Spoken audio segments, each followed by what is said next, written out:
Hello, hello, welcome back. And today we're talking about how to find your purpose. And this video, you've probably watched a ton of how to find your purpose before. This will have some in fact, all of it is going to be completely brand new. You've never ever heard this stuff before. So make sure you stick to the end. And this stuff is actually going to be life-changing and will actually give you the stuff that you're looking for, which you haven't been finding anywhere else. All right? So, before we get started, my name is Amanda, and here we talk everything about femininity, beauty, becoming the best version of ourselves so we can live our own dream life. Be our own dream girl and live our own dream life, because why not, right? We came here to become, to fill our potential. Like God put limitless potential in each of us. So why don't we just go for it? And I know that's why you're here, if you're wondering about how to find your purpose. And this is something that I always was wondering since I was really young. And, well, I can say there is an answer. There always is an answer. And I love that about life. So, how to find your purpose? You can, and it's easy. Which the world doesn't tell you that though, right? Well, they're lying. So, when I was younger, it was my 19th birthday. I was spending it in India with family. And I was talking with my aunt who lives there, with her family and everything. And it was a time of my life, when you're young and you're just wondering what am I supposed to do with my life? Where am I supposed to go? And I was trying to do all these things of business-wise, starting my own business, be doing stuff, skills on my own, which I definitely did and still am doing. But she saw that I was constantly clawing outwards, trying to find something somewhere else. And I know this is a story about me, but I promise you'll see yourself too at the end. And she was like, you know what? Why are you trying to start something new when your parents have already had their blood, sweat, and tears in building 2 very successful businesses? Why are you always trying to go off somewhere else instead of learning what they've already built? Because then you're not starting from scratch all over again like they did and their parents and their parents and their parents. It's who's finally going to take it to the next level and not be having to start from ground zero again. And that struck a light bulb in my head, because in the Western world, it's all about do your own thing, be Miss Independent, be hyper independent, do your own thing, take help from nobody. And in the Eastern culture, it's a completely different mindset. When you say, I did it all by myself and nobody helped me, in the East, they look at you with pity.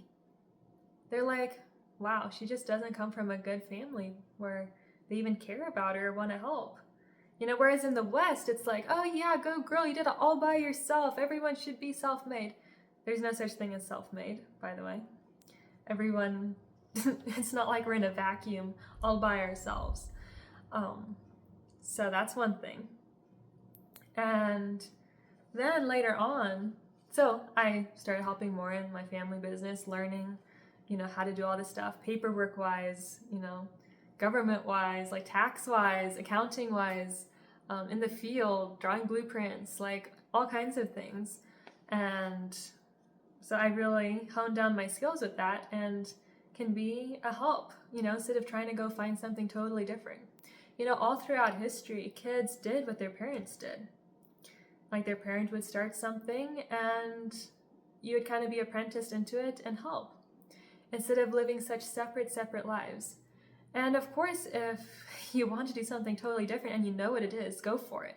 But I will tell you, 99% of people have no idea what they want or where they're going or what they want to do. So that is a majority, and you have to accept that fact. So instead, it's go for what works. And that's also the problem with why the family is unit is split here in the West, is because nobody does anything as a family. In the past, the dad would be on the farm or whatever, the boys would be learning how to do it with the father from a young age and be helping with that. The girls would be learning from the mother, and they'd all be helping each other. It was synergetic.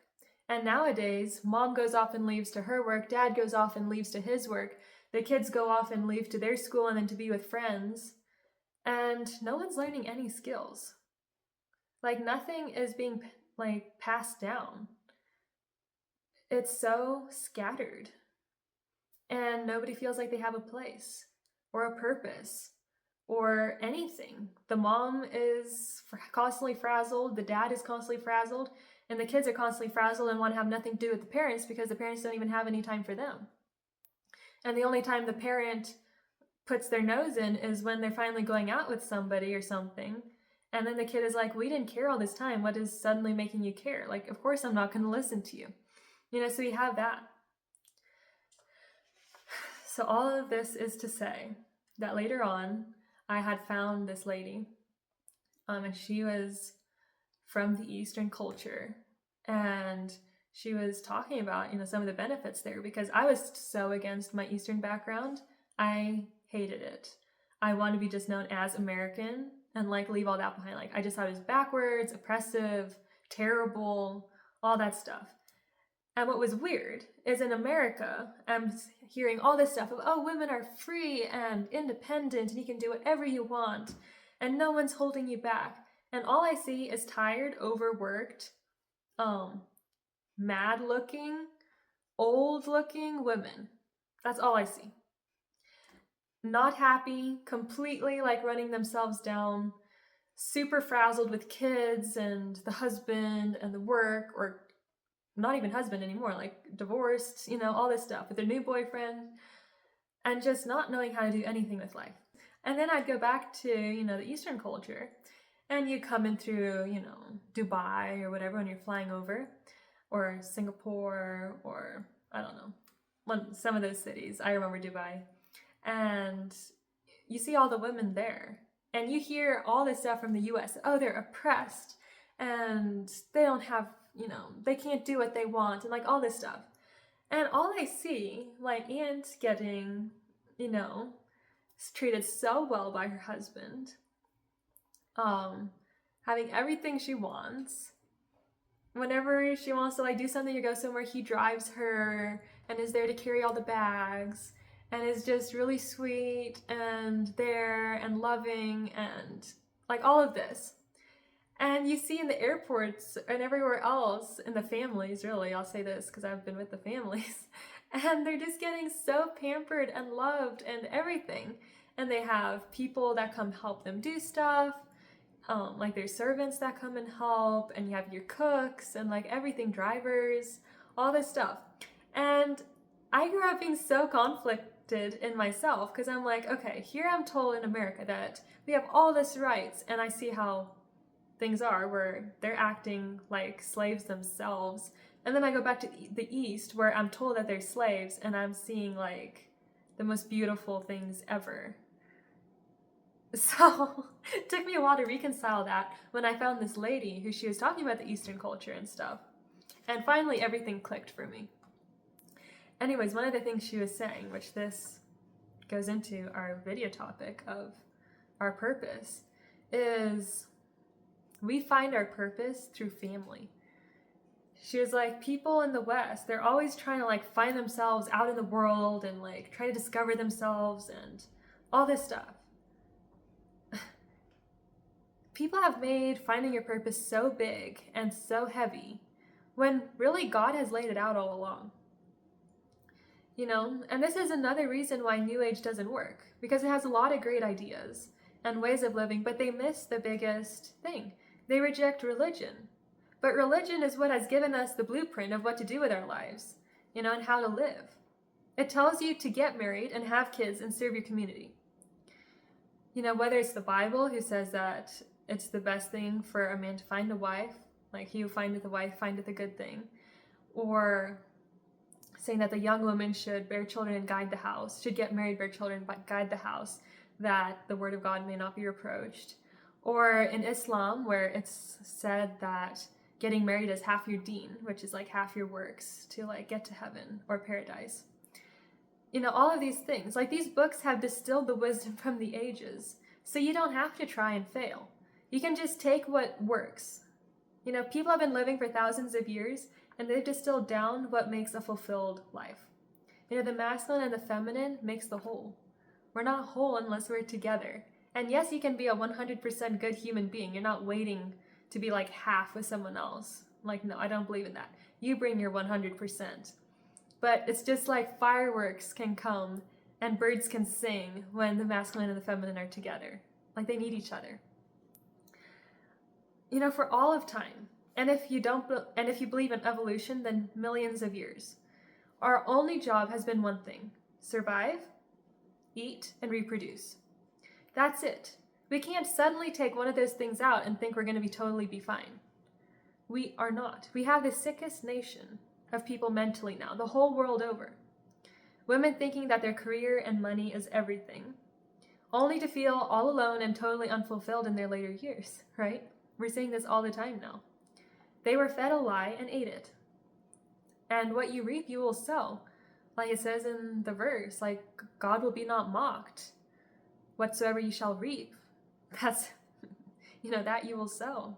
I mean, whatever you sow, that you will reap. Sorry. God be not mocked. Whatever you sow, that also you will reap. There we go. The greatest thing you can do is go back to the basics of a simple life. We find our purpose in family. That's the whole thing that this video is about. Our purpose is in family. It's not like out doing something else. Work is a means to an end, not an end to a means. I was hearing this Orthodox priest talk about this.